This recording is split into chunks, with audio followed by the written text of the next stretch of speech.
There should be just a little title card before the movie starts. It's like, for our audience out there who are used to certain expectations within these period-accurate films, there will be the glimpse of a buttocks from now and again.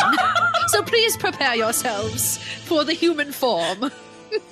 And it is that announcement would for sure be in an American doing a British accent. Oh yeah, like it wouldn't be a British person, it wouldn't be an American person, it would be an American doing a British accent. Well, it would be me. I would walk out there. You're like, obviously it's me in all the theaters, and they'll be like, not recording in person. Just in there. It's like, now if you'll please excuse me, I must quickly run to theater number 5. Like run over there and do it in the next room.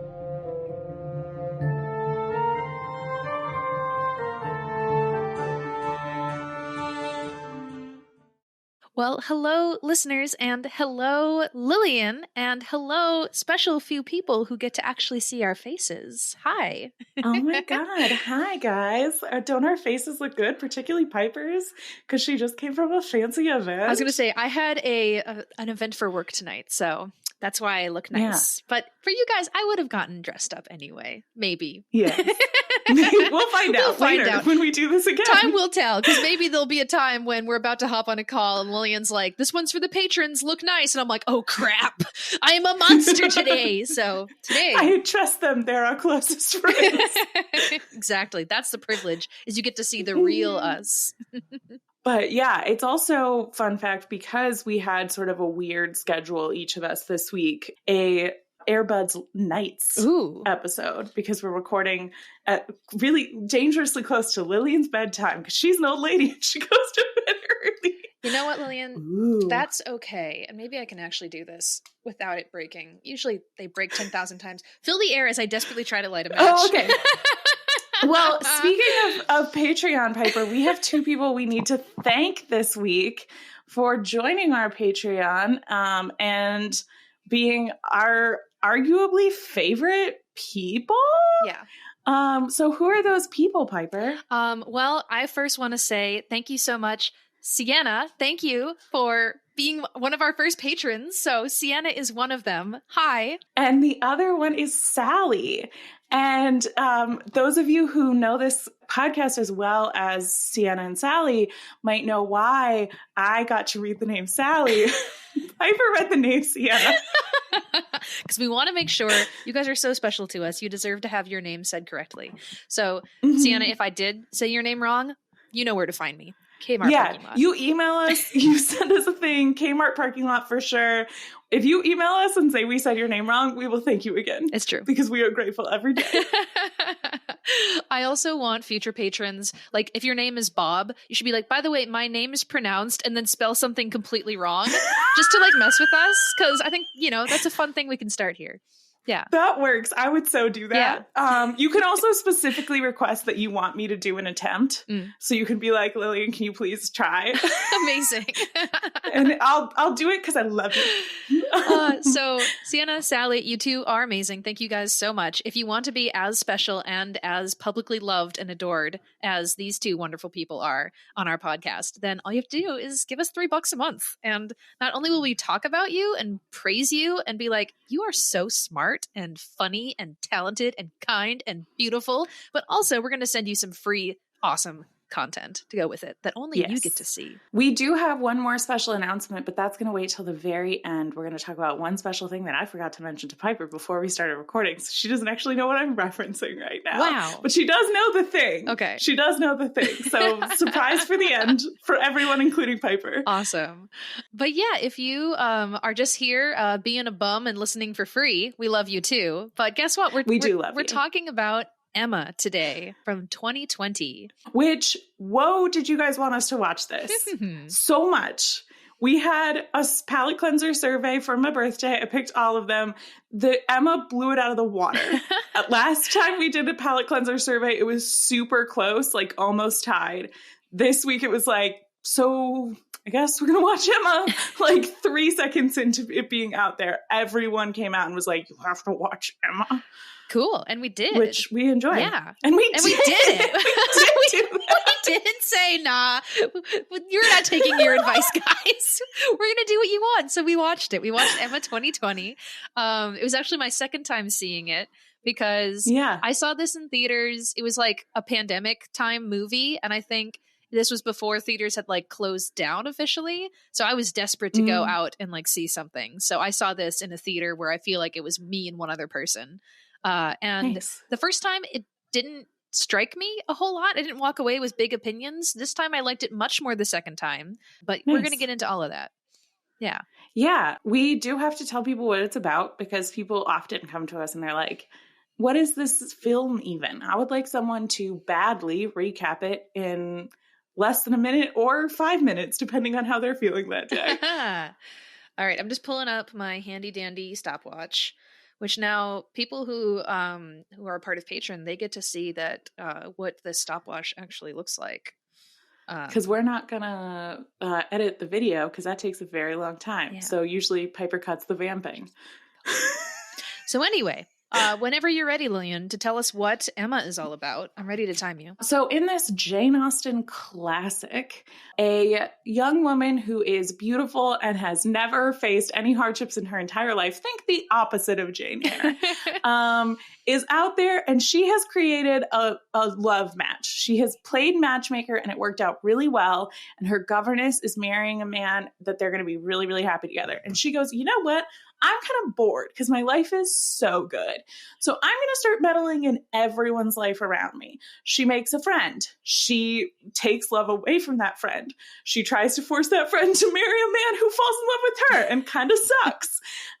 She, all this time, has a very interesting friendship that's pretty steamy with her neighbor.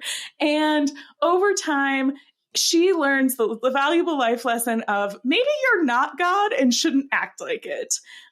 Then after learning this lesson, she goes around and does her best to make up for all of her misdeeds. And at the end, because it is a romance, everyone finds their love match. Or if you kind of suck, you find another person who kind of sucks, and you guys spend eternity together kind of sucking. And that's Emma. Wonderful. That was only 1 minute and 12 seconds. I was so proud of myself. I kept wanting to go down little tangents, and I was like, no, Lillian, not this time. I'm proud of you, too, because I feel like Emma is kind of a hard story to summarize, because it's one of those stories where it's not so much about just like, here's the conflict and here's how it's resolved. It's about like, so there's this one conversation that leads to this conversation and a misunderstanding, and then this happens. And it's one of those kind of like, everyone's involved in everyone's business because it's a small village and drama is everywhere. So good job summarizing that. It has a very similar energy to like Much Ado About Nothing, where it's like everybody's just kind of out here making a little bit of a mess of the situation, but at the end everyone's happy and it's fine, and you sort of know that the whole time. It is a very lovely, sort of heartwarming show and so funny. Yeah. Like Jane Austen is so funny, and it is not often captured in adaptions, and I'm very proud of them for doing it in Emma. Absolutely. The only other version of this that comes to my mind from like our kind of generation is that Gwyneth Paltrow movie, which I never saw. Was that just straight up Emma, or is that like That's Emma. Okay, so that's straight up Emma. Gotcha. And it was, I want to say that was from the 90s. I have seen that. I think I've seen that like twice. I was familiar with that before this one came out. And I was worried that I wasn't going to like this one because of that one. Right. But I actually really enjoyed it the first time I watched it. But I didn't go to a theater. I watched it in my very own house. There you go. Now, isn't like 10 Things I Hate About You, isn't that? No, Which one is that? Taming of the Shrew, which is a Shakespeare. Right. But Clueless is probably what you're thinking of. Oh, yes. Okay. Clueless is my favorite Emma adaptation. It is so good. I was going to say, because I knew there was like a 90s thing that was secretly Emma. So that makes sense. Yes. Yeah. It's so, Clueless is, we should watch Clueless. We should watch Clueless. Clueless is so good. It's so good, you guys. Clueless is the kind of movie that I was legitimately at a friend's house. I super cool was in a shuffleboard league for a while, and my friends and I would still get together in the off season, and we just were casually talking about Clueless, and we all got so excited that we just watched Clueless. Cute, yay! It is very good. Having now the exact plot of Emma more clearly in my mind, it is very interesting to look back at Clueless and be like, oh wow, that's really interesting how they adapted that to a modern setting. Yeah. Yeah, we should watch Clueless. Guys, we're going to watch Clueless. So anyway, that's coming up soon. All of my opening notes are about the actors in this movie. So if it's okay with you, I kind of want to start with some of these things because... Yeah, for sure. I think my only opening note, which I'll say before you talk about the actors, is just in watching this, I couldn't stop thinking to myself, this movie is what the New Persuasion thought it was trying to be. Yeah. Okay. Which I never watched New Persuasion because I heard it was awful. I didn't either because it was bad. Oh, but so without watching that film, you just assume this is... No, I watched like people's critiques of it because I was like, that, come on, I'll like that. And people were like, no, here's why it was bad. Yeah. Okay. Gotcha. Yeah, it was very interesting now because when I first saw it, we hadn't started this podcast. So I don't think I had sort of the mindset that I do currently when I look at a period drama / like period romance. And so it really stood out to me just how like visually beautiful it was. The music instantly caught my attention. Like music was so good. It was everything, and the costumes. So we're going to go into so many details about this stuff. But my first notes about actors. So obviously Anya Taylor-Joy, everyone knows her.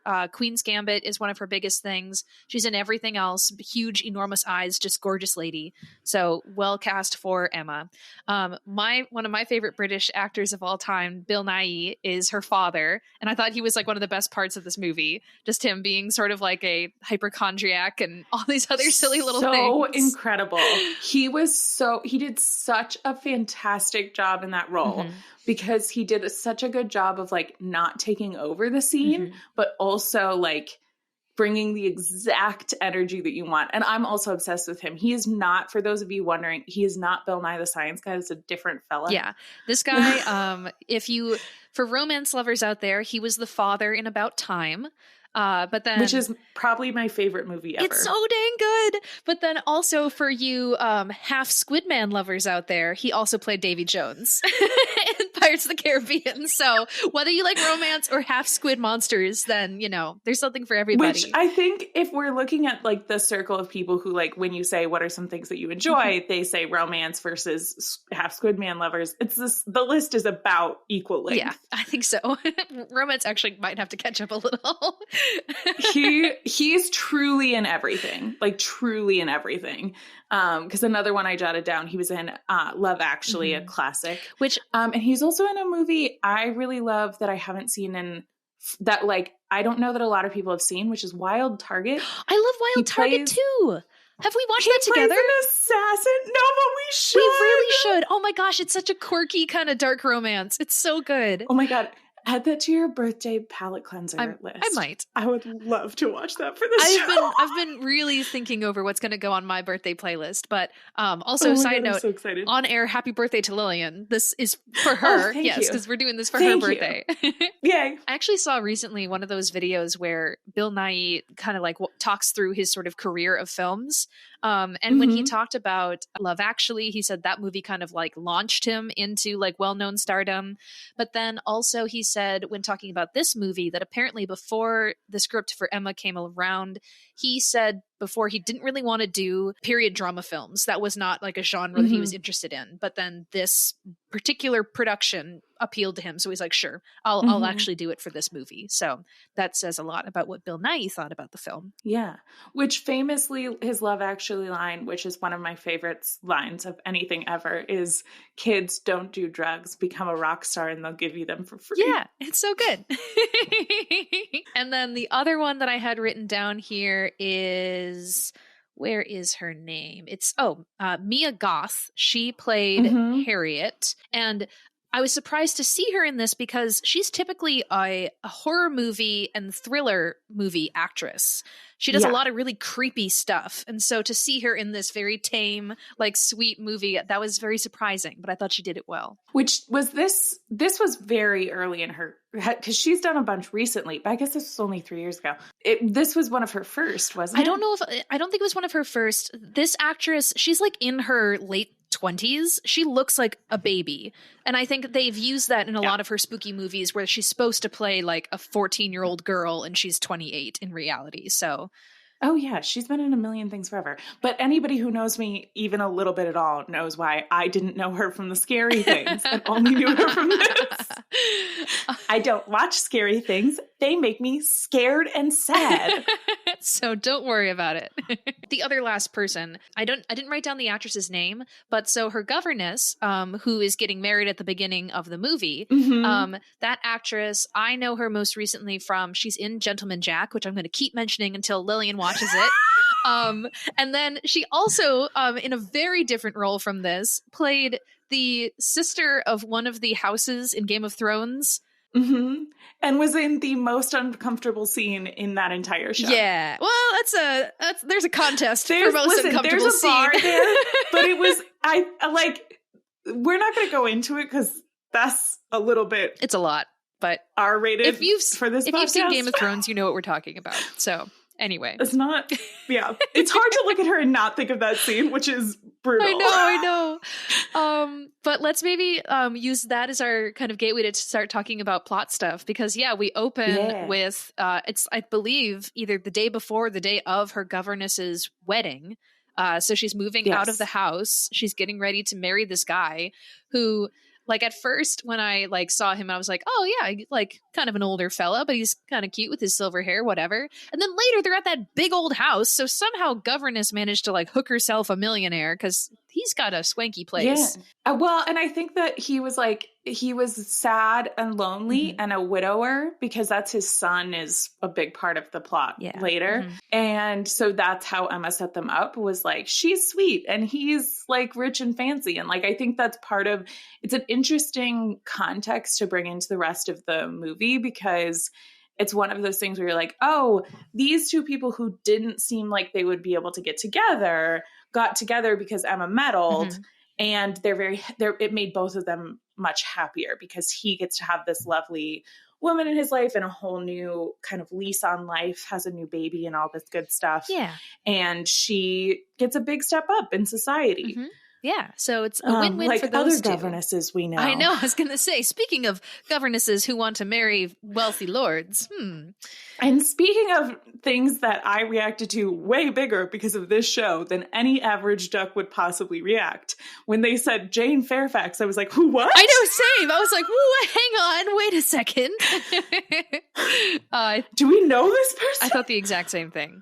The other thing that I love so much about this whole thing is that her father is just so upset. And I think it's partially because he keeps saying poor what's her name on her wedding day. And I think for him, his character is one of my favorites in the whole movie. And I think he's really interesting. And I don't think he actually believes that her getting married is going to be a bad situation for her. But I think because she did live in his house and he is so worried of people leaving him because his wife died. So his first daughter is already married and gone, and that broke his heart too. And now the governess, who knows what their relationship was, but she's gone, and so he's sad about that.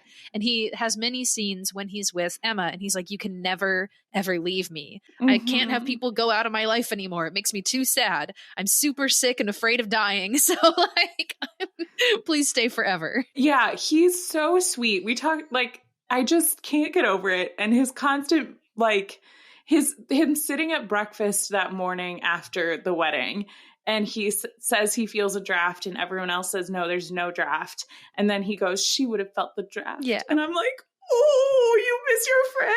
I know. It's very sweet. He's a really cute guy. So then, Lillian, take us. What's the next major thing that happens in this story? Oh, good God. I did a terrible job of taking notes for this. I don't know that this is the next thing. No, this does happen the night after the wedding. There's a butt. There's a whole butt. We see two butts. There's two butts in this. There's a whole butt. There's two butts right away. There's a whole butt so fast. He's just nude, full nudity. From the behind. We don't get the front. But they allude to a front being there. They really do. No, it's very funny. Yeah, because not long after we see what will become her eventual love interest and forever love. Before we Mr. Knightley. Yeah, Mr. Knightley. Before we see his butt, then we almost instantly see Emma's butt. She's just waiting for the maid to leave, and she hikes up her skirt so she can warm her tush by the fire. So it's and I'm just tell me what the point of the butts was. Did you, listen, I was about to make a joke that would make Layla uncomfortable. We just did our fashion episode, and I was like, listen, we learned a lot about underwear. Mm-hmm. Were they trying to appease people like Layla and be like, look, the underwear's right? You know what? I think, honestly, if I were to try to attribute like a critical reason for this, because like at least with Emma's scene and her like flesh and her tush, I think it's mostly supposed to be like, because everything in her life is this whole illusion of perfection, right? Of oh, look how perfectly coiffed her hair is, and she knows exactly what to say and everything.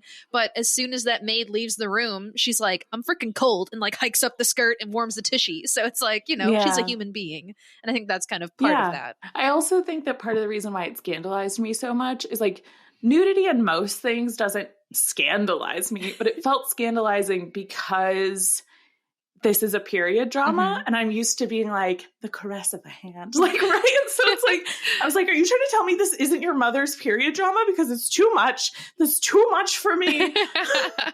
There should be just a little title card before the movie starts. It's like, for our audience out there who are used to certain expectations within these period accurate films, there will be the glimpse of a buttocks from now and again. So please prepare yourselves for the human form. And it is that announcement would for sure be in an American doing a British accent. Oh yeah, like it wouldn't be a British person, it wouldn't be an American person, it would be an American doing a British accent. Well, it would be me. I would walk out there. Yeah. You're like, obviously it's me in all the theaters, and they'll be like, not recording in person. It's like, now if you'll please excuse me, I must quickly run to theater number 5.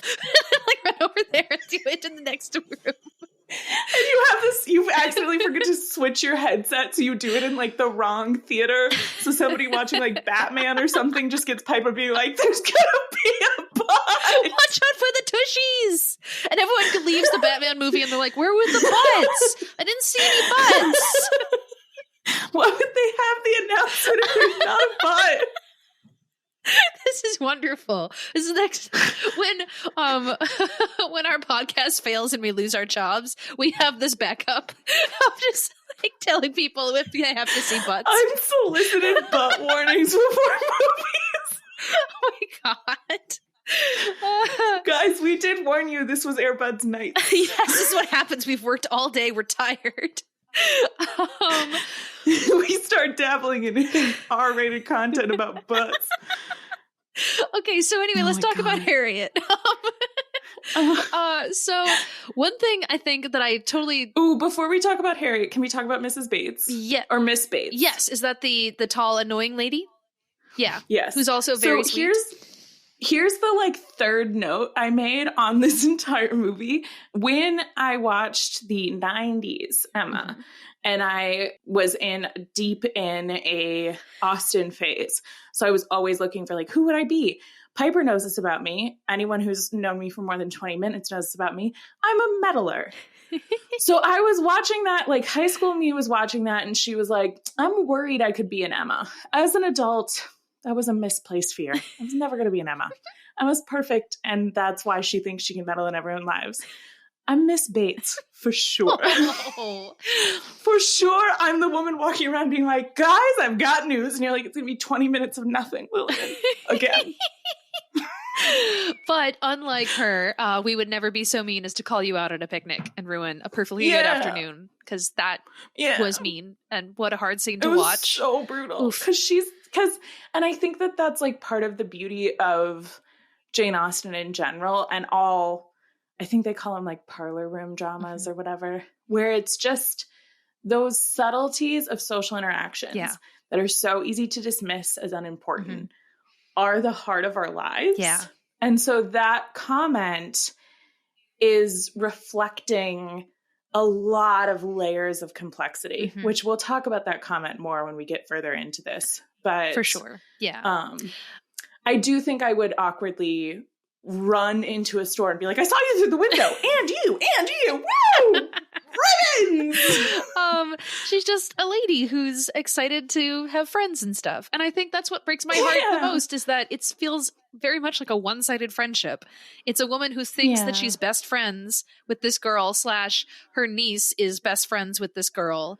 And but the girl is just like, God, I hate this person. Why are they hanging around? And I think what's so relatable about Mrs. Bates' character is there isn't a human being on this earth, unless you are 1000% egotistical, who does not worry that you are Mrs. Bates secretly. When you go away from, at least for me, like, you know, I can have the best time ever at a party, but then the party's over and I'll wonder and I'll be like, wait, was I actually too loud? Was I annoying? Does everyone actually hate me and they just tolerated me? Like, these are stupid thoughts, but like, I feel like everyone has them. And so, yeah, it's a great way to show us, again, like what we talked about. I just re-listened to Why Jane Eyre. And so like characters who are real to us and we know them and we relate with them, that's here too. So it's wonderful. That's so, yeah, I think she's a great character. And Harriet is sort of like a similarly odd duck, and the way that Emma sort of adopts her in and then takes over way too much control of her life is very sweet. Yeah. So let's talk about Harriet a little bit. Let's talk about Harriet. So her situation is bizarre to me, just because, and maybe this was something that was more common back then, but it just seemed so odd because she's not an orphan. She has a father, but he's anonymous. Like, she doesn't know who her dad is. I kind of get the impression that she's a bastard and they don't want to say that. Okay. So that's kind of the vibe I get from this, is like, she has an allowance and she's been sent to this school, this fancy school for girls, like a finishing school kind of situation.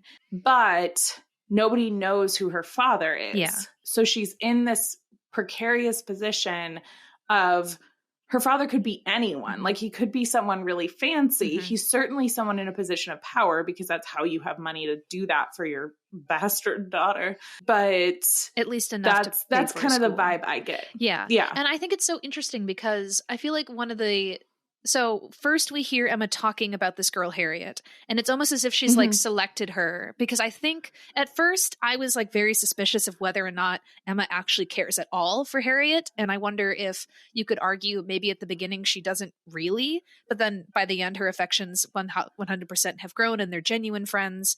But in the beginning, I feel like she almost picks her out because she sees like a project in her. And she says, here is a pretty girl who already has like the fundamental look wise.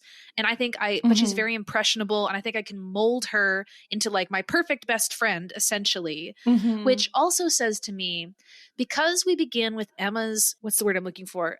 Jane is one, governess. When we begin with Emma's governess leaving, you then kind of realize, and the way that she instantly then like finds and molds a friend, I don't think she really had friends when, like, she had her governess and that was kind of it. And so now she's like, well, I can't be alone, so I need a companion. So I choose Harriet. I can make Harriet be my perfect companion. Well, and I sort of get the vibe from Emma that she has this reputation in town for being like perfect, but she also has a reputation for being smart and kind. And I think those are earned. Like, we see that a lot in different places, especially when we talk about Knightley and how she is when she talks to him. Like, I think those are very earned things about her. I think she does genuinely care about people, but what I see that you were picking up on with, like, does she really care about Harriet at the beginning, is I think she does care about Harriet, but she doesn't actually care to get to know Harriet. She thinks she knows what's best for everyone. So she goes, I totally agree. I think she's lonely and I think she's looking for a project and a friend, but I think that she prioritizes the project, and I think she thinks she knows what she's doing and she knows what's best for everyone. And so she's going to do this great kindness of being friends with someone who is so much beneath her as this almost charitable thing, and has this arrogance from this recent success to believe that she can mold the world into being what she thinks it should be. And not, like, out of almost ignorance rather than malice, is forcing people into a mold that doesn't fit for them, and is actively denying a reality because she hasn't had to face many realities. True. I definitely think ignorance is a big part of it, but I personally do read, I don't know, there's just something like so just subtly beneath the surface mean about the way that she acts in the beginning of the film that I kind of do personally read it as Like she's telling herself, she's like, oh, I'm being so good and being so nice and this is great, but I don't know if she actually genuinely cares in the very beginning. But that's just kind of how I read into it. Yeah. And I see that too. I think it might be the way that you and I are referring to cares. I think she wants these people to be happy, but I don't think that I think she's so arrogant and so self-centered that she thinks what she has this idea of what would make them happy and what would make everyone happy and what the world would be. And it is somewhat centered around her and what she wants and her beliefs. Yeah. And so she's going to make that vision happen regardless of what those people actually think and feel. Yeah. She's not bothering to get to know what they want and what they need. Because there's a line that she says in that one of that first scenes when she and Harriet are spending time together and Harriet doesn't know. She's like, should I eat this macaroon? Like, how is Emma eating her food? Is it okay? And everything. And they're getting to know each other in that scene. And she's talking about how she spent some time with this farm family. And that's, I think, the family where the boy is from that she has a crush on, that Emma later dissuades her from accepting his proposal. But so when she's talking about that family, because she's like, oh, they were so nice and I don't have anything and they were being really kind to me. And here's Emma who's brought this girl in and she's like, I think in her mind being like, no, I'm the one who's being nice to you. And she has that line where she talks about this farm family saying, she's like, well, if they were truly impoverished, then I would know what to do with them. Like what does someone do with someone who's like those people? And that to me, she says they're I don't know. It's just like, and it's totally from a place of ignorance. She hasn't been exposed to other things to like know better than that. But it is a very dismissive like comment about other kind people. For sure. Yeah. And I think she specifically talks about like, they're both too high and too low to deserve my notice. Because Emma is incredibly savvy when it comes to social rules. So she understands the social rules really well. She doesn't understand the reality of other people's lives. So what she is seeing as a kindness is opening doors for Harriet into spaces that she normally wouldn't be able to get into. So that she wants credit for Harriet's happiness. Yeah. So she won't get that credit if Harriet marries someone who is at her same level or even slightly beneath her. She wants to recreate the governess and the rich man down the road. Yeah. No, that's totally true. So that's what her project is. Yeah. So I think you're not wrong that that's like a wildly self-centered thing to say. And I think we see that when Knightley comes up to her after Emma essentially convinces Harriet to say no to this young gentleman he's a tenant farmer and has a good farm and like makes good money and could offer a good life. And Knightley comes up and he goes, you talked her out of that? You were so dumb. Do you understand? Like, and his whole thing about like, do you understand that like she has no security? She has no, like, you have all of these privileges. It's somebody who doesn't know the privilege that they have. Yeah. He's like, you have all of these privileges. You have all of this security and you have money and respect and a whole safety net that this young woman does not have. And these two people were adorable and in love. And you decided that he was beneath your friend. Yeah. And you had your other idea in mind of what you wanted it to be. So you manipulated a young girl who idolizes you. Yeah. Why would you misuse your power like that? Yeah. And I think Knightley is the only person who calls her out on that sort of thing. And I genuinely think that does a disservice. When other people don't call her out, that does a disservice to Emma. I think other people look at her and go, she had good intentions. Let's not tell her. Yeah, no, for sure. 1000%. There's so much about that scene because I agree with when you're talking about how she manipulated Harriet because she really did. And that scene is like kind of hard for me to watch because she's standing here saying out loud, she's like, I cannot sway you one way or the other. But her silence is like saying everything. Like she is very intentionally manipulating and moving her towards a choice while claiming that she would never do that to her. And so that's such a weird scene because that also feels kind of malicious to me. But then also the scene later when Knightley is confronting Emma about this and they're having this fight. It is interesting because Emma also defends Harriet in that moment when he says, like, she's like, this is a simple girl who maybe is kind of pretty, but otherwise she has zero prospects and she'd be lucky to have this one guy and that chance will never come again. And she comes back and she's like, no, Harriet's more than that. Like, she has other stuff and I think she could be great. But then the question is she talking about who Harriet actually is or who she wants to create Harriet to be? So, because then later, once she and Knightley are having a sweet moment and he's saved Harriet at the dance from being a wallflower, he then says to her, he's like, you were right. She's a really sweet lady. And I was being mean before with what I said. So, I don't know. There's so many layers to this. Yeah. And I think that's what's so well done in Austen in general. And also in this specifically is I really love that conversation that they have because yes, Knightley is pointing out a missing piece of Emma's understanding because Emma's under the impression that this is a particularly good thing for her to be doing for someone and is actually acting pretty selfishly. And she doesn't understand the risk that she's putting her friend in. But Knightley also doesn't understand what it is to be a woman. Yeah. Like Emma is not wrong in her statement kind of back to him of you think a pretty girl's not enough? Like you think her being pretty is not enough to get her somebody above her station? Like that's absolutely enough until women are wanted for their wit and their intelligence and all these other things. And it's sort of a commentary on her own frustration in her own life, which is so like she's projecting on other people. Oh, like she keeps setting everyone up because she can't possibly marry anyone because she would never leave her father. Yeah.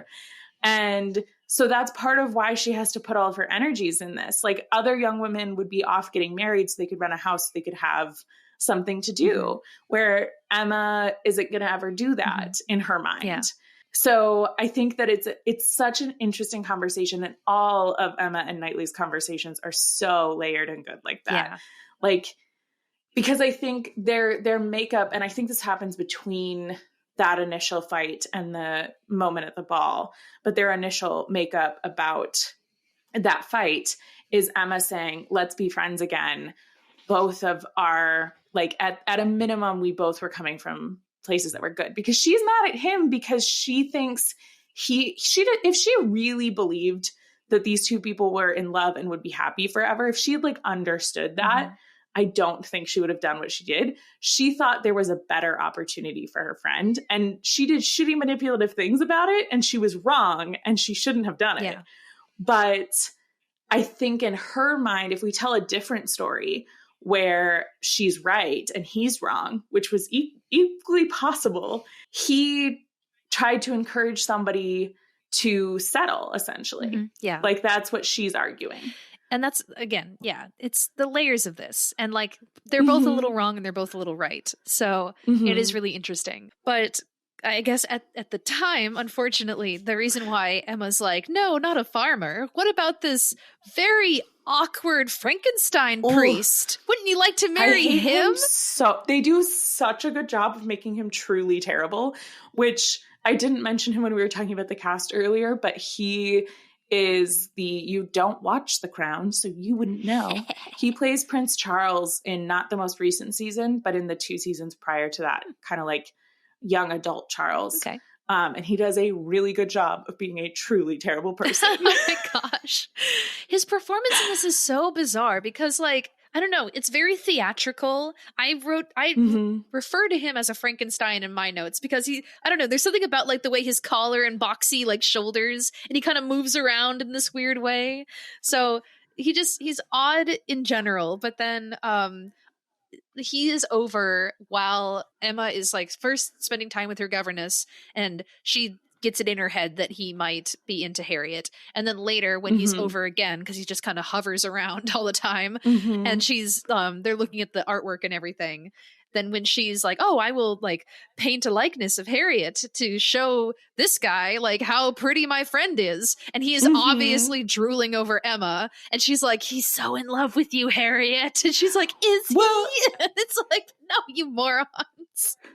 Well, it is that classic thing of like, it's obvious from the full outside of it, right? Like, it's especially since we know what's happened. Like, I know what's going to happen. I don't know that I probably would have picked up on it if I didn't, but like, it is confused. Like, the whole intention is that they have these big feelings that they only can express through subtext instead of text. They can't be like, I like you, and so I want your art framed in this overly elaborate frame. But he's like trying, like, it is one of those things where Emma just doesn't even think about the idea that he would like her. Like, she's like, I would never. So obviously he knows that. Yeah. And they're all just in this like very much to do about nothing, confusing like space. And I think it's funny because the other thing that I was thinking of when we were talking about this is, I can't even remember. It might have been our friend Grace. We were having some conversation recently, and she mentioned that when you have a crush on someone, you're more likely to believe they have a crush on you. Like, when you are attracted to someone, you're more likely to believe that they're attracted to you. And so because Emma is clearly not into him, and he thinks she is.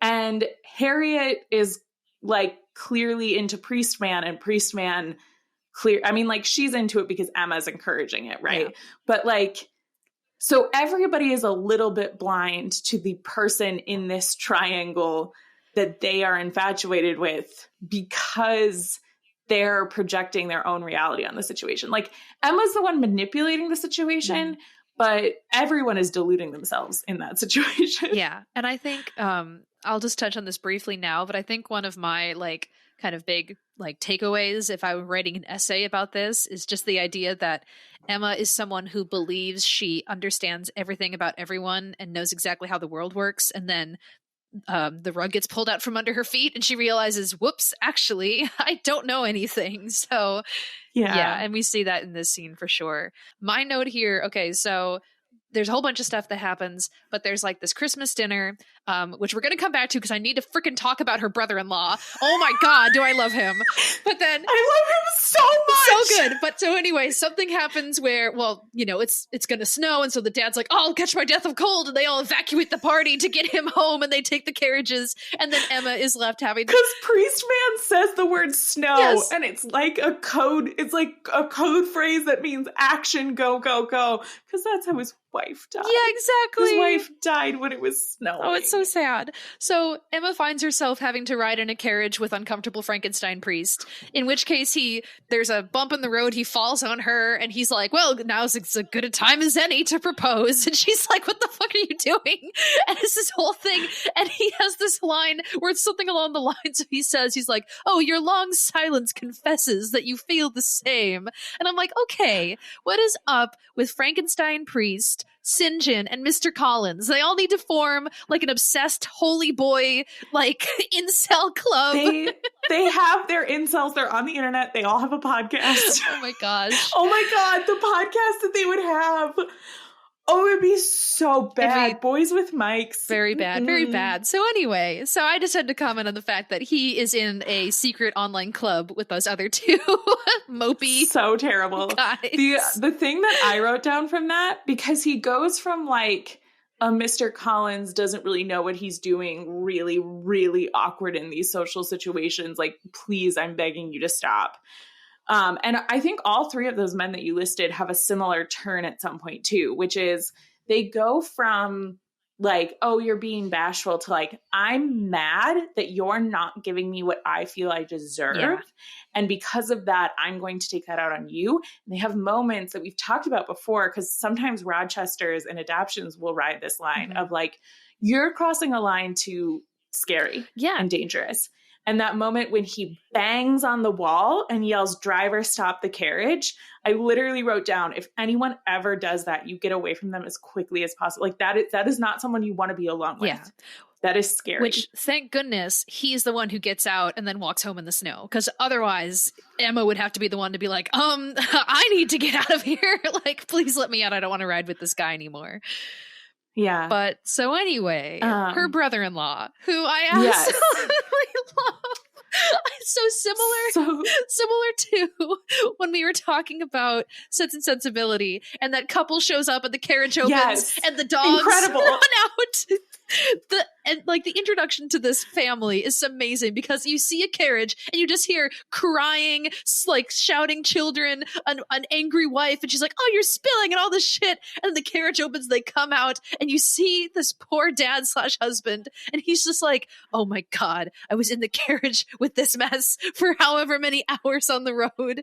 And it's clear that he like clearly loves his family, but it's just so tired because like his wife is like freaking out about everything, and there are just so many great lines with him that I just love. It's so good. He's so clearly like, because you're right, it's one of the things I love about movies like this where like there's subtle moments where he looks like he's just like desperately miserable. It reminds me, again, Sense and Sensibility, that other couple where that woman is constantly just like saying things, and her husband is just like, Hugh Laurie's character, begging you to stop. Hugh Laurie's like, "Please, I'm begging you to stop." He's like, "I love you so much, but can you not right now?" Please stop. So like it's a very similar vibe to that, except you can tell in certain moments that they really love each other. Yeah. And it's sort of this idea of like, she clearly has anxiety. I mean, she has the same like hypochondria anxiety that her father does. Mm-hmm. And she, having kids, has like amplified that a million times because the baby burps and she freaks the fuck out. And she's like, "Call the doctor." And she's like, "We don't need a doctor." And she's like, "Get him over here right now." And this whole thing. I wish I could remember exactly what one of the lines is, but there's like, I have two of the lines written down that she says to him. Okay, because there's one that he says where like somebody, like a big kerfuffle happens and they all run off and he's like left alone with like Emma and Knightley or something, and he's like, "Oh my God," someone's like, "It's the Black Plague" or something, and he's like, "It's not the Black Plague," and he's just like, why are they so afraid and upset about everything? He's like, I'm gonna have to die. I'm gonna die. But the things that she says to him, and I wrote these down specifically like as a gift to you. So you're getting married, you're gonna need to say things to Sam at certain points, and so these are some like hot tips that I got from their marriage for you to take into your marriage. Thanks. So one that I really loved is, "Husband, comport yourself." I'm ready for that one. That's like, Sam feels like he needs that sometimes. Yeah. And then the other one, which it's really about, like, it's not a unique line so much as it's like about the tone that she delivers it in. So it's after the father says the word snow, like somebody just said, "There's a live bomb in this room." And the father and the older daughter look at each other and they panic and send the whole room into panic. And the brother-in-law is like, "Could we maybe like stop screaming?" The fact that it's lightly snowing. And she responds to his being like, "Please calm down," with, "Husband, please." It's so good. It's so good. So I loved seeing them. They're some of my favorites. I think the whole, what even is Emma's family's last name? Can you think of it off the top of your head? I have it in my notes. Nice. Because that whole brood of people, I think it's one of the cutest scenes. And this is kind of just jumping a bit to the end. I don't have it in my notes. If that's okay, because I want to see this now before I forget. Because we know that she and Knightley end up together. You're not worried about those spoilers, people. We're here for it. But I think it's one of the cutest things ever of like showing how he is perfect for their family, not only because he witnesses these crazy things happening all the time and still sticks around and loves them, but in that very end scene, they're after Bill Nye does the cutest shit in the world, setting up those screens for them so they can have their privacy while still being chaperoned. And then he like actually gets nervous about cold stuff and like leaves. The fact that she and him just kind of sit there and look at each other and do a little laugh to be like, this family, and almost like silently to say, she's like, "You want to be part of this?" And he's like, "Hell yeah, I'm here for it." So it's like so cute. It's very similar to the brother-in-law at Emma's wedding is crying. Yeah. That's the moment that I'm like, oh, you love your family. Yeah. Because he's like, that's me at weddings. Like, I'm going to try to not do that so blubbery at yours, but like, that is me at weddings. Awesome. I'm just like up there crying because I love so much. Yay. I love it. But yeah, I think let's talk about, what is his name? Frank Churchill. Mm-hmm. And then when we can talk about some of the drama there, and then let's just talk about Knightley for the rest of the episode. Sure. So who is Frank Churchill? So Churchill is the mysterious son of her governess's new husband. And he is someone, I think one thing that I wrote down. So he is someone who is frequently discussed before we ever see him. And Jane Fairfax gets the same treatment. And it's so interesting because, spoiler alert, it turns out these two mysterious strangers turn out to be engaged in the end. But which is a classic Austen twist. Yes. So, but it's so interesting because I think Emma idolizes this guy that she's never met. She's putting him on this pedestal, and Knightley is always being like, why do you think this guy is why do you think sun comes out of his butt? My butt was the one on screen. Yeah, my butt was on screen. You've never even seen his butt. You've never seen his butt. And she's like, that's right. That's why it must be perfect, because I can envision it just how I want it to be. So I think she just idolizes this guy. And I also wonder if her kind of making him out to be this perfect possible romantic partner, because I feel like that's almost kind of how she shapes Harriet to be her best friend. I think in her mind she's I bet if I had a love interest, he'd probably be the perfect one. So, which is all about how she loves to control things and all kinds of stuff like that. But I think part of it is that because her governess, who I think she's sad that her governess has left her, who's kind of a mother figure, this is now if she somehow married this guy, they would be family again. I don't know. I think that's part of it about why she. I think that's the main. I think it's one of those things where it feels very middle school crushy, where you're I saw a guy and he was cute, and I've been reading a lot of romance books, and he kind of looks like the main character from my romance books. So I'm going to get crazy about it. It's similar to the you pick your guy in one direction and you love him forever, right? It's Hugh Jackman. You know how classically all little girls are really into Hugh Jackman. I mean, this one was, so what can you do?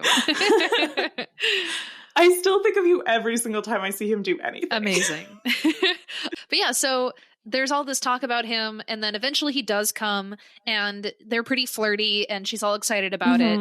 And he makes a lot of mysterious remarks about Jane, which was odd to me. I have to go back and rewatch that scene to see about how he talked about her, because it almost seemed as if he and Emma were kind of gossiping and almost being mean, saying mean things about Jane. And I'm like, so, why are you fake teasing your fiance? Is this just a weird game for you? Kind of the vibe I got. First of all, he's sort of shitty. Yeah. And sort of because the moment that he starts teasing her is when the mysterious pianoforte shows up at the house for Jane to have. And it's very oh, who sent this? And some people think it was Mr. Knightley, because he totally would, because he's such a sweet being, and so rich. And Emma kind of picks up on the fact that it might be Frank. She walks over to him and is like, what was that about? Yeah. And so I think Emma is savvy enough where if somebody was going to pick up on it, Emma would pick up on it. And so I think that's his way of being I don't want to get caught. And so I'm going to play into the cattiness that I know this woman is capable of. And that's I think we've all known people in our lives where they could end up with a Frank Churchill, or they could end up with a Mr. Knightley. One of them makes them significantly better. The other one drags them down into the mud. Yeah. And I think that that's Emma's choice here. Well, they have... And Frank sucks. Yeah. Well, they have a remark about that during the proposal scene when Knightley is talking to her and all this other stuff. And they were talking about all these different aspects that go into, whatever her answer will be and their feelings and all this stuff. But to find out, that Jane is engaged to this guy, and I guess they go through with it. They both have that remark where they're God, that poor lady. She now is going to marry this dude who's kind of a jerk. Yeah. So but Jane seems like such a sweet person, apart from being, just kind of competitive with Emma. I don't know. It seems odd to me that she would actually marry that guy. But yeah, I think I kind of get the impression that they don't play up that plot line in this adaptation as much as I've seen it in other ones, because the other thing too that they sort of allude to in this, but I've seen a little bit more clearly in some of the other things that I've seen, I've never read Emma, is there's this allusion to the idea that Knightley might have given her that pianoforte and he might be interested in her. And so I kind of get the impression that she's also manipulating people. She's also telling this other narrative, and they're behaving poorly to hide this information so he can inherit. Okay. Like they're both sort of behaving poorly, knowing that it's for this payout later of they want to get married. Interesting. But yeah, I think certainly the way that these two characters in this adaptation, he seems to suck and she seems great. Yeah. Although she does one up Emma in the best way when it comes to the piano. It was so good. Yeah, no, her line was amazing when she's like, "Oh, it's so sad that you didn't bring any sheet music." And she's like, "Oh, I do hope I remember the notes." Crack. Just like goes into this insane thing.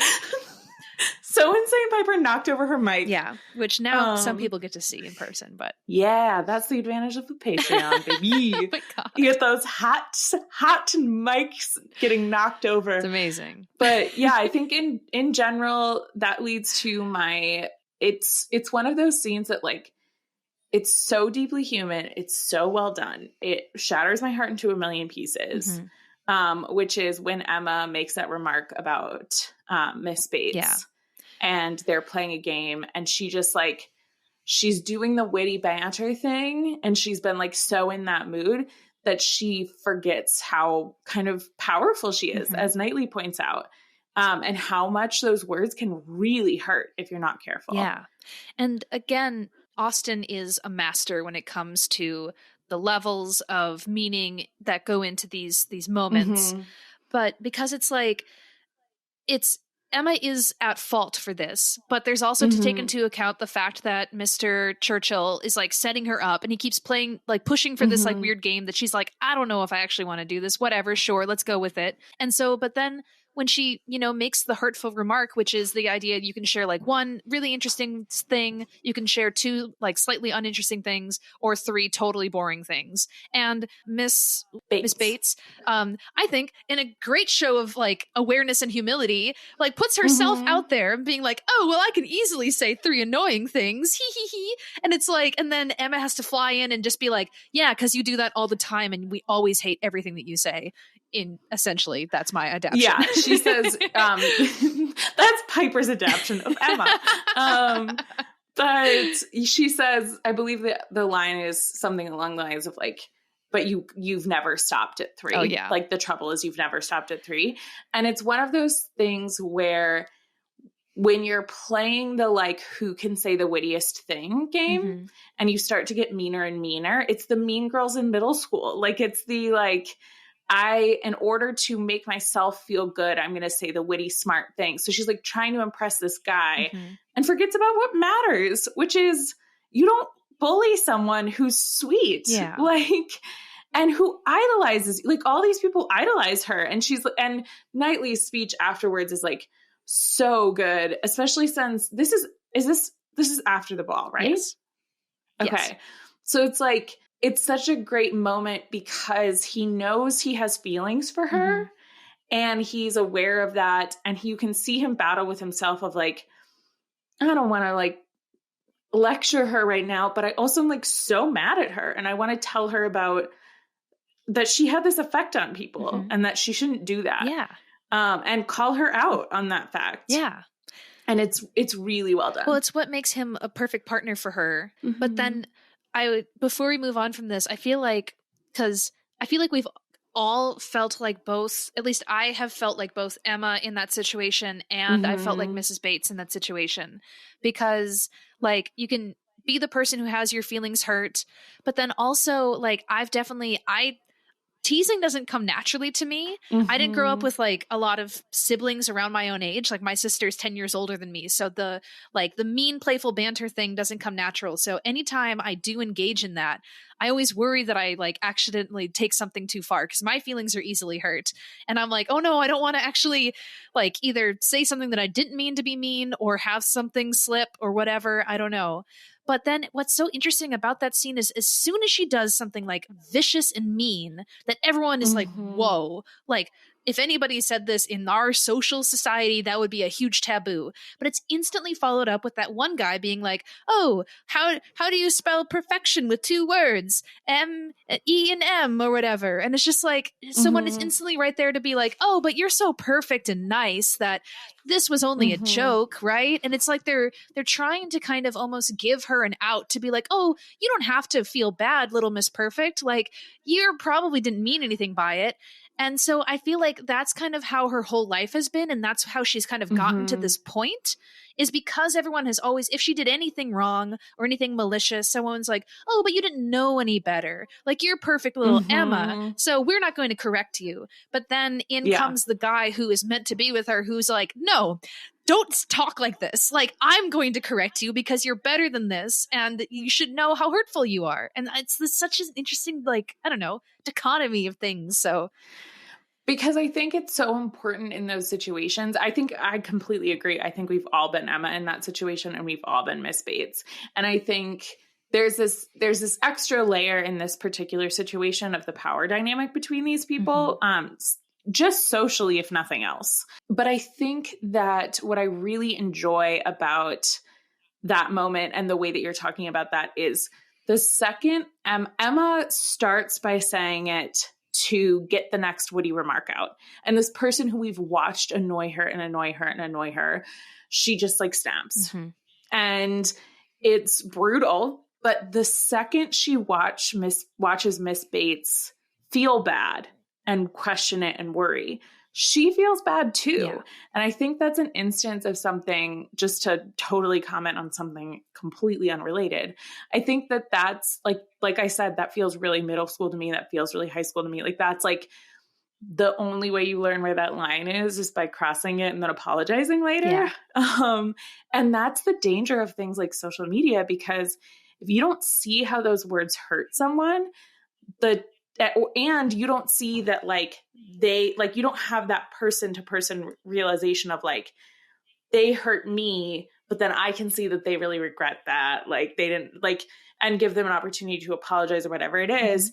You just get meaner and meaner until kids are saying terrible things to each other online. Until they grow into adults who say terrible things to each other online. Yeah. Or in person, because they don't ever learn to care that it hurt someone else's feelings. Yeah. That's a very insightful connection, Lillian. You're well. And that is why we are starting a campaign against online bullying. Be like Emma at the end of this movie, and don't bully. Yeah. Don't be like Emma at the beginning of this movie. Bring somebody a basket. Yeah. It's going to make everything better if you bring them a basket and you say, I'm so sorry. Which, again, she didn't apologize in that scene. She hands her a basket. She didn't say, I'm sorry for that mean thing I said. Like, most of that scene is Mrs. Bates just being like, oh, like, I'm sorry I didn't come to the door fast enough. I shouldn't have kept you waiting, lady who was mean to me. Also, you're so pretty and so nice, and you brought me a basket, and wow, you're so great. And it's just like, please stop groveling. Like, you should kind of be a bit more strong and let her say, I'm sorry. I think what I like about that scene, because I don't disagree that, like, I would want an apology. But I think what I like about that scene is it's the subtlety of the unspoken social stuff. So her showing, like, with her social status, her showing up at this woman's apartment, where we really for the first time get to see the difference in the way Emma lives and the way Miss Bates lives. And Miss Bates apologizing for all of those things. That's her being nervous and ashamed of the fact that they don't have someone to go get the door. That's a good point. Like, that's what everyone else would have. Like, it's about her essentially apologizing for her poverty. Yeah. Oof. And where she's and her social status. And Emma not saying anything, because she can't say, like, oh, it's not a big deal. Like, that's not, you can't diminish somebody's apology for it. But, like, Emma not saying anything and handing over a basket that is clearly an apology and not because if she brings back up the thing she said, then she's acknowledging that it was meant to be hurtful and, like, acknowledging what that subtext was. Where if she just kind of shows up, gives a basket, like, goes to this person's house and acknowledges a friendship there, that is a different kind of more subtle apology. That's very insightful, Lillian. There are different kinds of languages, not just what we say. So Mm-hmm. Let's talk about the ball and let's talk about Knightley. Okay. And then we got to wrap it up because it's late and we're it's over not. an hour already. My first note is I love whenever there's a ball like this in a movie. And every time I see it, I'm like, I wish we could have a ball. And I said this during our Pride and Prejudice episode too, but I'm like, oh, does that look fun? And once again, I noticed this is definitely a thing from like these way a long time ago when they would have these parties. They would start at like 9:00 at night and they ended when the sun came up, and I'm like, dude, they knew how to party. And come on, Piper, let's go till the sun comes up. I can't do that anymore, Lillian. I'm not cool like the silver-haired man who married a governess and is the one who's like, come on, you slowpokes, another dance, let's keep going. I'm not as cool as him, I guess. I'm tired. That's what I've always said about you. Not as cool as an old man who likes to dance. Yeah, it's on my business card. I've never been as cool as anyone who likes to dance. But they do a dance. Knightley gets to show how much of a knight in shining armor he is when Harriet doesn't have a partner right away and she's snubbed by the very awful Frankenstein because who has a terrible wife that he terribly earned. Yes, who looks like a fun little bird. And so when he snubs her and she sits down and one sad girl tear falls down her cheek, then the hottest guy at the party comes up to her and asks her to dance. And so they do, and it's great, and he saves the day. And then he and Emma have a cute little chat, and then he and Emma dance. And ooh boy, talking about languages that don't need words. Languages that don't need words. They fall in love and they say so much to each other in that scene and not a word is spoken. So, oofta. It's so well done, and it's such incredible acting to watch these two go from this like conversation to kind of realizing, like, the moment where Emma watches him rescue Harriet and she's like, oh my God, that's so sweet. But it's also like so Knightley. Like Knightley would absolutely do that, which Knightley, get it? And she's just like, they're talking later and she's like kind of adoring him. And then they're dancing and they're both sort of realizing like, hey, there's something spicy here. And then my favorite thing happens after the ball. Piper, what happens after the ball? So they say goodbye and she gets in her carriage. And as soon as the carriage runs off, he's like, hang on, I have a question. And he runs after the carriage and he chases her, wee, all the way home. We watch him fully sprint. This actor did such a good job at the full sprint. Yes. I was exhausted watching him. Well, he just like spent an entire night dancing, and now he's running after a carriage in his cravat and shirt and vest and jacket and all of these old-timey layers.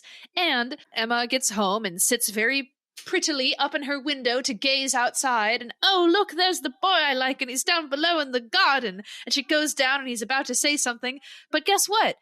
Lillian, don't you just hate it when your love interest is about to propose and then your friend gets attacked by bandits on the highway and ruins everything? Piper, could you please stop getting attacked by what this movie boldly calls gypsies over and over again? Yep. If you could stop getting attacked by people on your way home from balls so that I could just one time have a romantic proposal, because that is the only thing that has been holding me back. You know, Lillian, I just keep getting this proposal, like I have like a spidey sense about it, and I'm like, whoops, gotta go get into trouble. Where I didn't interrupt your engagement by getting into trouble. It's very kind. I think it was mostly because you were in Red Wing and you couldn't get here fast enough. I was not in Red Wing. I did not live in Red Wing then. You guys have been engaged my entire life, and so I lived in Eden Prairie at the time. Well, audience, just a tip for everybody. If you're planning on intentionally getting attacked by bandits so that you can interrupt your friend's proposal, just make sure you have some scissors on you so that you can fight them off, as Harriet so widely that's did. The key. Harriet does a terrible job of telling that story, and it's so good. Because, yeah, I believe that's what she says, right? That she stabbed them with scissors, and that's how she got away. She says, thank goodness for the scissors. It was the scissors. And she's sort of like out of it a little bit. And then Emma has the greatest moment with those two goofballs where she's like, wait! And they both come back. And then she says, Mr. Churchill needs to stay. And Knightley looks like devastated because he doesn't realize that Emma's trying to do it for Harriet, and Harriet thinks Emma's doing it for Emma. It's like classic. Everyone's confused. Everyone's so confused. My next favorite scene, it's so like Knightley realizing he's in love and sort of being devastated and unsure about that is so good, because he goes back to his house, fully lays on the floor in the middle of a room where all the furniture is covered in sheets. His footman comes in, sees him on the floor, turns around and leaves. It's very good. Oh, I love it. We've also all been a floor troll at some point, so relatable. I mostly dramatically flopped down on my bed and then wrote in my diary, Piper. Nice. Well, that's only because you didn't have a big portrait gallery full of cloth-covered objects of value. I for sure, if I had a probably multi-million-dollar rug in a portrait gallery, I would have laid on that. Yeah, for sure. I want to talk real quick. Shout out to the cinematography in all of this movie, but it really struck me when they're getting a tour of Knightley's fancy house, and all of these scenes of it's Emma in the foreground, and behind her is just these paintings, which take up the entire background. You can't see anything but the painting and then her, which again is totally intentional. Always this metaphor of she's perfection. Look at her. She's like in with these like figures in this classic art. And so that amazing, the fashion, unbelievable. The fashion is so good. I'm going to post some pictures on Instagram of it. I started taking notes for Bonnet Watch and it turned into all I was doing. Yeah. Emma has 1,000 amazing bonnets in this. It's so, so good. My favorite one is the black and white one with the big black ostrich feather. That was my favorite of hers. I think this movie for sure was nominated for Best Costume Design the year it came out, but I don't remember if it won. It might have, though, because these costumes were elaborate as hell, and they definitely took a long time to make. The other thing that I want to mention before, I think our grand finale will be talking about the proposal scene, which is there was so many references to these different like screens that came up. And something that I will absolutely be putting on our Instagram is the scene where her dad is sitting in the room and they're just walking, like he's just essentially a prop. They're just walking through this room and he is surrounded by 5 separate screens.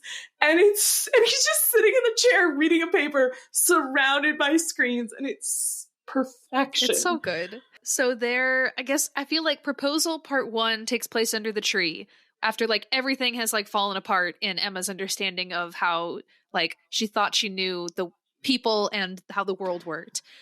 We have to talk about proposal part 1. Yeah. So proposal in depth. Yes. Okay. So what happens like right before that? Because that's when in that moment it's right after they found out about the secret engagement between those 2 folks. And so she is upset. And she also just found out that Harriet likes Mr. Knightley. Right. So she's like got all this new information. We're seeing her start to acknowledge that she likes Mr. Knightley. And she's wandering around and she thinks that Knightley is going to be upset about Jane, and Knightley thinks she's going to be upset about Frank. And it's this whole confusing misunderstanding moment. To finish the Academy Awards, it was nominated for Best Costume and Best Makeup, and it did not win either. Too bad. Robbery. But yeah, so this, in a classic kind of period drama, we're sort of shouting at each other and then we can't help it. Our passions are high. Our like an admittance of love is given. He says these things first.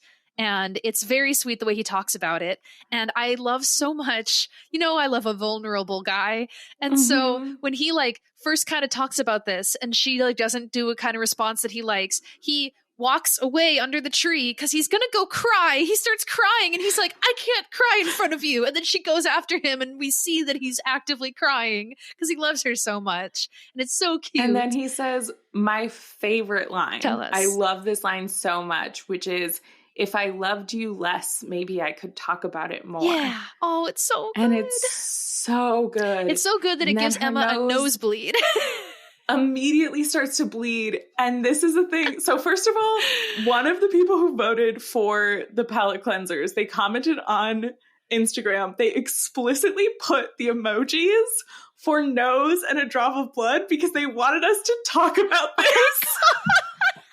Dude, that's so incredible. Okay, so my first thought when I see a character have a nosebleed for a big reaction is I'm like, what is this? An anime? Because it's like a classic trope in anime and manga that like if a character likes someone, it's I think honestly in more kind of like an adult reference, it's almost supposed to talk about how like, oh, I'm super turned on, like so blood would go to another part of your body to like get you excited. So if you're a girl and you can't get erect that way, you just go and blood shoots out of your nose to be like, oh my god, I'm so turned on right now. So that's a classic manga anime trope for all of our non-weeb listeners out there.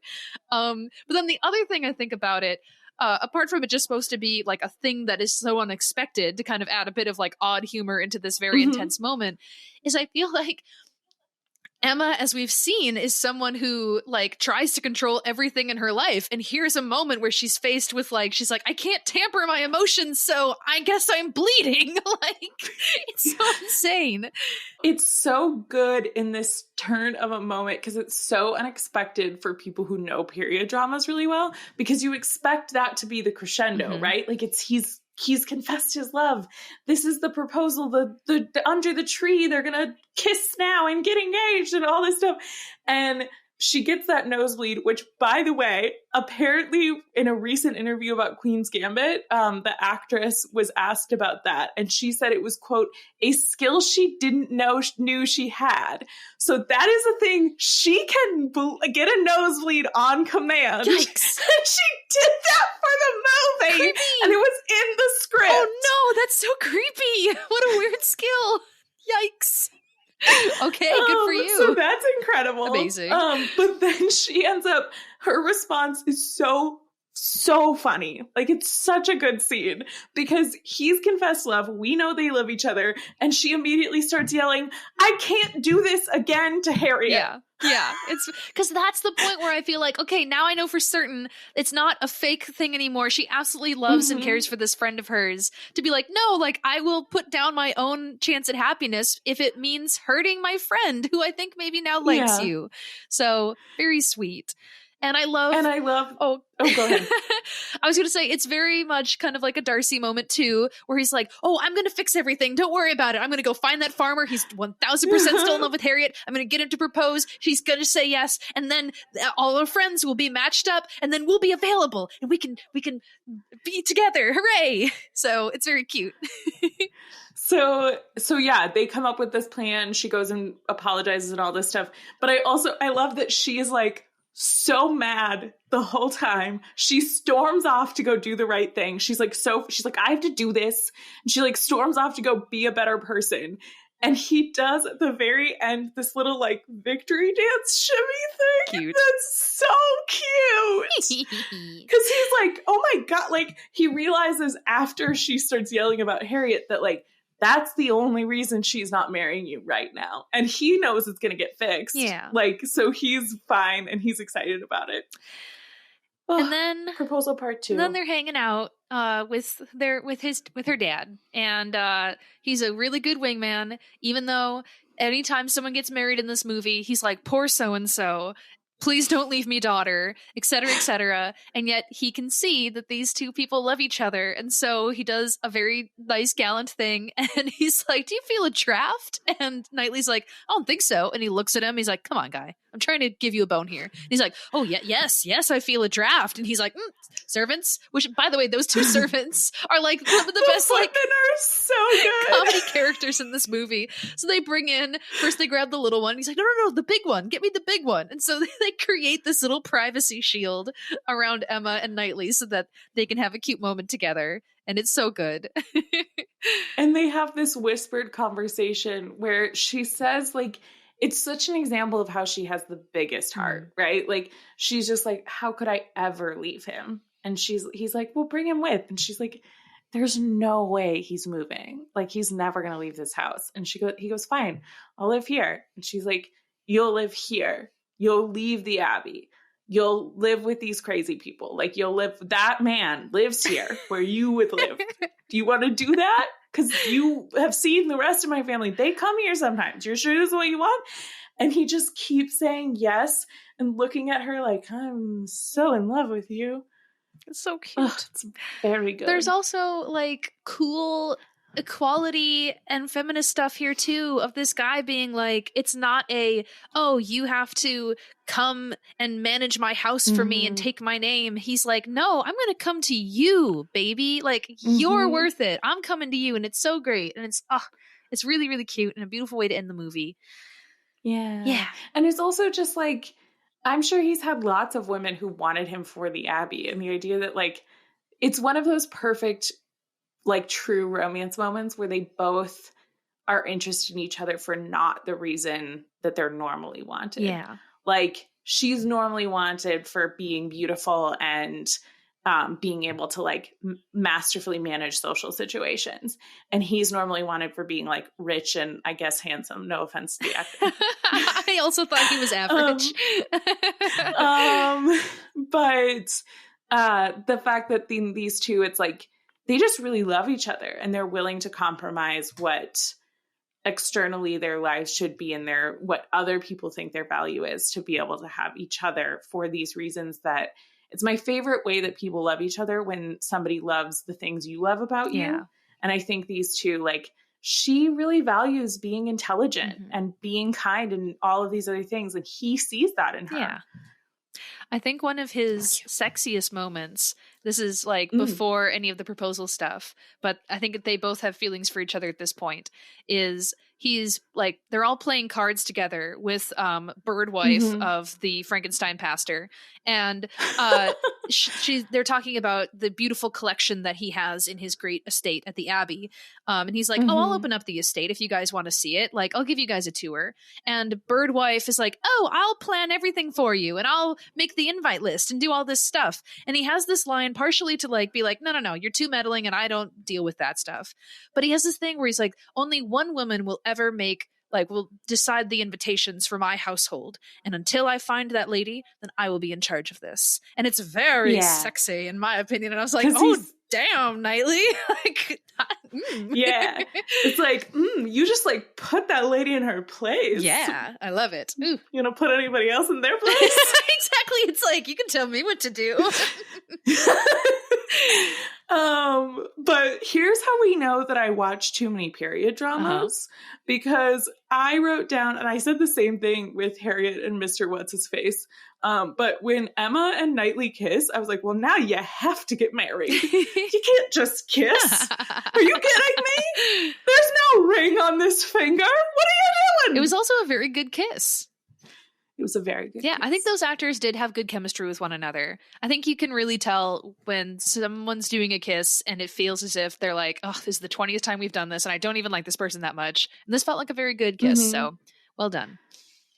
This is one of those classic movies. I mean, we started by talking about the cast. Like, this cast is incredible. It's so well done. And the director also is interesting. Her name is Autumn de Wilde. Say it once more with confidence, Lillian. Autumn de Wilde. Wow. And boy, is she wild. There's an E at the end, and I don't know what we should do about that. I think it's still wild. So she is a director. This was her first feature film, which is incredible because it's so well done. She was a photographer, which I think you see in a lot of cinematography that you mentioned. And also, I know this makes me sound biased, but I also think it's really true. Like, in movies, generally, I see this with Jane Eyre a lot. And I think I see this with lots of Austen stuff as well. It's not that men can't direct these movies. It's that if a woman isn't involved in either the writing or the directing of a movie, those subtle feminine things are often missed because they don't seem important and they're actually the whole show. Yeah. No, agreed. She did great. Should we give this a rating? She did do great. Oh my goodness, I forgot it. I forgot again. You do yours first, I'll think. Okay. So I loved the discussion of this movie. And this score does not mean that I didn't like it. I'm going to give this a 7.5. I think I'm going to do 7.5 because I do think this movie is like, it's amazing quality. Again, like what we talked about, the complexity of the layers of all this stuff. It's really pretty. I think why I'm not ranking it higher is because until we get to the end with a lot of the drama, it feels a little slow to me.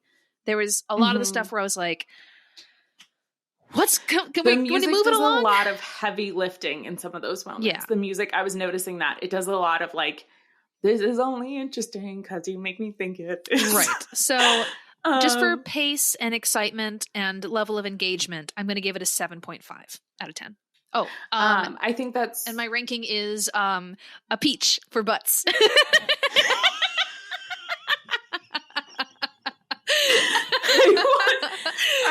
I don't want to be this person who's always telling people to go to our Patreon, but to see you have to see Piper's face when she decided peach. It was perfect. Oh my god. It was an epiphany moment. It was so good. Thank you. I feel really similarly about this movie, if only because, like, I love Jane Austen. I love Jane Austen stuff. It's great stuff. This is not my favorite Austen, but it's not even, probably the third. If I was ranking the 3 Austen movies we've watched, I would probably rank it third. Yeah. But it's a lovely, like, if you're looking for a little pick-me-up, something with a little extra humor, something that feels kind of cozy. It was so lovely to get to watch yesterday with my dog. I'm having not the best week, and it was really nice little pick-me-up. And it's fun and funny and all the stuff that makes you feel warm and fuzzy. And so I'm giving it 8 out of 10. Nice. Because I think it's a really good movie. Yeah. But I'm also not surprised it didn't win a lot of awards, but was nominated for a lot of them. You know what I mean? Like, it's kind of that movie. I feel like you could tailor that remark just now, Lillian, to be a very snarky Emma, like, backhanded compliment. To be like, oh, well, she's quite good, but she hasn't won any awards, has she? Not that we blame She's been her. Nominated for a lot of awards, but she's never won any now, has she?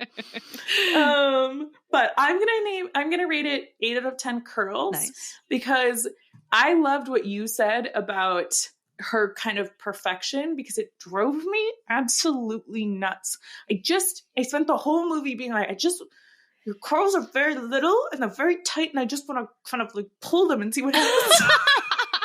Amazing.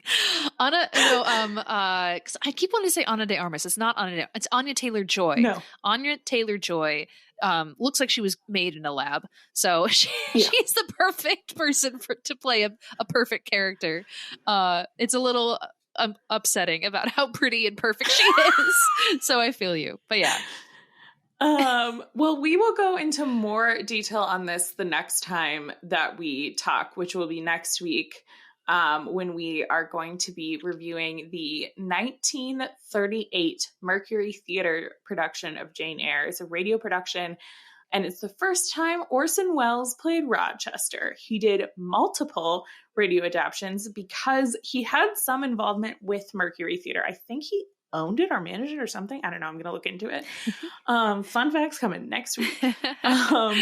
But the announcement that I teased at the beginning, I will give slight details of now, and then we'll go into more depth about what that looks like next week, which is we are going to be doing a trip. Yeah. We are going to get on a plane, and we are going to fly to a place, and that place is Arizona. And Piper, why are we flying to Arizona? Because there is a theater there that's doing a production of Jane Eyre, and they invited us to come and see it. Oh my god! So we're going to see Jane Eyre the musical. Yay. They're doing the Broadway production that we liked, which is why we're going. If they did the Utah one, we weren't gonna go. What's the freaking line from the beginning where it's like, burn hell, she's gonna burn hell? We're not seeing that one. No, we're seeing the good one. Yay. So we are going to have more details on that. We're going in April. It's Piper's birthday trip. And we'll have all the details of like where that is and how you can get tickets so that you can see us there, because that would be unbelievably fun. So cool. So eccentric of you guys, but so much fun. If you're in Arizona, you can maybe come see Jane Eyre the musical with us. And if you're not in Arizona and you just are rich and feel like chartering a plane and coming to see it with us, do that too. Amazing. But that's all the stuff we have before our normal stuff. If people have specific thoughts on the nosebleed, how can they tell us about that, Piper? Well, you can send us an emoji of a nose and a little red drop. You can do that on all of our social networks. We are at Airbuds. You can also write us an email, airbuds@gmail.com. Oh my God, speaking of emails, did you see the email we got this week? Not off the top of my head. We got an email from one of our fabulous listeners. She's the same one who helped us with the ballet stuff. She sent us an email with some feedback on last week's episode that was really good, but also she included some pictures of a museum, like some fashion museum or like the Met or something, of these costumes on the most terrifying mannequins. Ooh. It's so spooky. Cool. We'll put them on our Instagram. But thank you, Paula, for that email. It filled me with joy. And it's about to fill Piper with joy, and then it's going to fill our audience with joy. Hooray! See, this is what makes you guys so amazing, because we're all just a sharing community. We've talked up our Patreon a whole bunch, and there's lots of reasons why you might want to do that. But if you care to join us in these video episodes, in getting tons of free fun content, then you can donate to our Patreon. There's a link to that on our website and on social and other places. But otherwise, you can also leave us a 5-star review. Tell us about a time when you had a bloody nose, and we'd love to hear all about that story. If you guys rate us 5 stars and tell us about your bloody nose experience, I will tell a story about my bloody nose experiences. They are interesting and traumatic. Yeah, that's the content people come for. So if you want to be traumatized with us, I hope you'll join us next week. Until then, you guys, happy Jane Eyre reading and watching. Bye. Bye.